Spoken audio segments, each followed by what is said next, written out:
I'm not going to tell you a story. But if I were, the Wendigo would be a really great story to share.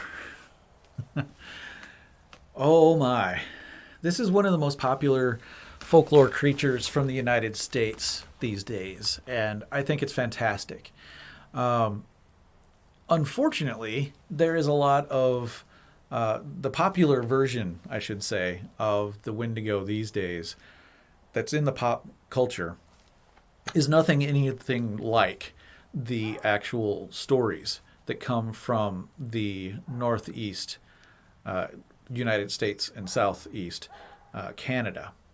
The Algonquin people, predominantly there, talk about Wendigo or other names very closely related. Uh, Typically, those stories are about the fear of freezing to death or starving to death over really harsh winters.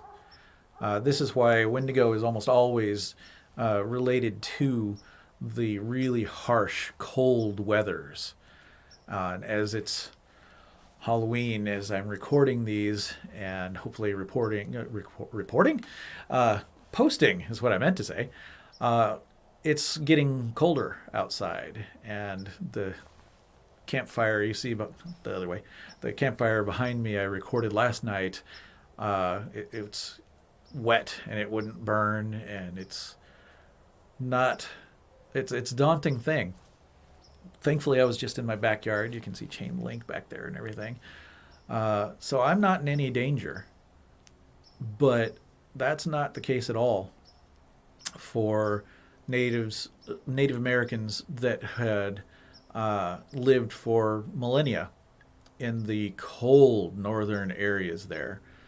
It becomes, if you're from that area or even visited in the wintertime, you know, especially over close to the ocean there, it can be really harsh and it can be a very long lived winter. And if you're not prepared and you don't have the chance to be prepared, terrible things can have to happen, such as cannibalism. And that's really the core fear of the Wendigo. Because the stories are really kind of like a much cooler version of zombies. Zombies are terribly stupid, in my opinion. They're lacking a heck of a lot of creativity, and I'm all about creativity. And I'm sorry if you love zombies. Sorry, I just don't. But the Wendigo is a heck of a lot more entertaining and terrifying creature for a lot of different reasons, in my opinion. One of which, of course, is that this could be anyone, just like a zombie could be, sure. But a Wendigo is more about resulting to the worst possible option in order to survive. Freezing to death, but more importantly, starving to death over a cold winter where you can't get any more food. You can't even go anywhere farther away to possibly get more food was a very real danger and fear for a heck of a lot of people throughout most of human history. So this is a pretty hard-hitting reality kind of a feeling. And when you are running into this kind of potential problem, there are only a few possible answers to survive. Cannibalism is not something almost any of our societies condones. And that's certainly not something that was acceptable to the Native American tribes over towards New England, for instance.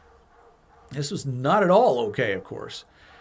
Uh, it was so bad that they believed if one was forced to resort to cannibalism, that the spirit of a Wendigo, or the Wendigo, if you will, might take them over and make them into this creature we consider to be a Wendigo. and they would forever after be undying and hunt down and try to kill and eat everyone else as their body transforms into this horrific, monstrous version, emaciated, bones protruding through this, ribs showing, and all sorts of bloody cracks, and their skin is the lips are usually torn and pulled away, and all sorts of horrific things, sounding a lot more like a zombie in a lot of ways. But they're also very powerfully magical creatures, or mystical, I should say. Some stories tell of them leaving no footprints, impossible to track them. Some say that they can move so quickly there is no way you can outrun them or catch them, as if anybody would want to catch them, because you can't kill them either. There's almost no way to get rid of these monsters. This is one of the reasons it's so horrific of an idea to be susceptible to the spirit of a Wendigo. Now, this wasn't scary enough, apparently, in its appearance to popular culture in the last few decades here. So instead of it being this terrifying, undead, kind of zombie-like, but much more powerful creature, it just didn't look cool enough, I guess. So people started trying to make it into a combination of animal and person. So this is where you start seeing the more popular today version of the Wendigo, where you have either deer or elk skull or antlers, and both usually that kind of thing, as the head of this undead kind of person.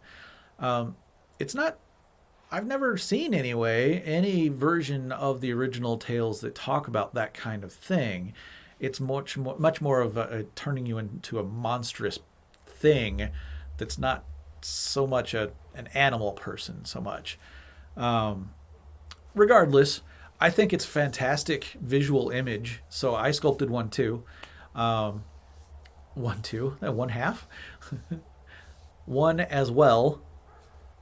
There we go, subtitles.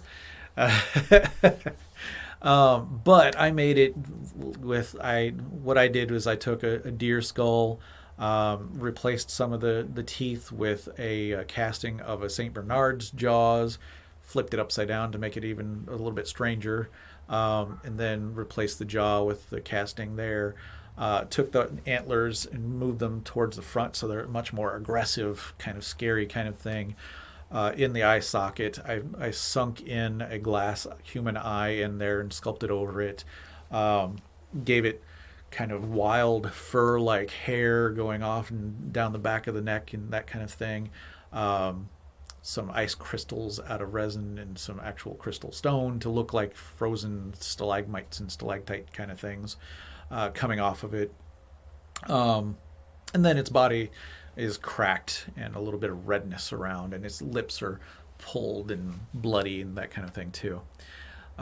So yeah, I went for the more popular culture version because it's a lot more visually spectacular to our audiences these days, and it brings people into wanting to know more, or more accurately, they immediately recognize it. If you're into monsters, that's the version you already know. You already recognize, hey, that's a Wendigo.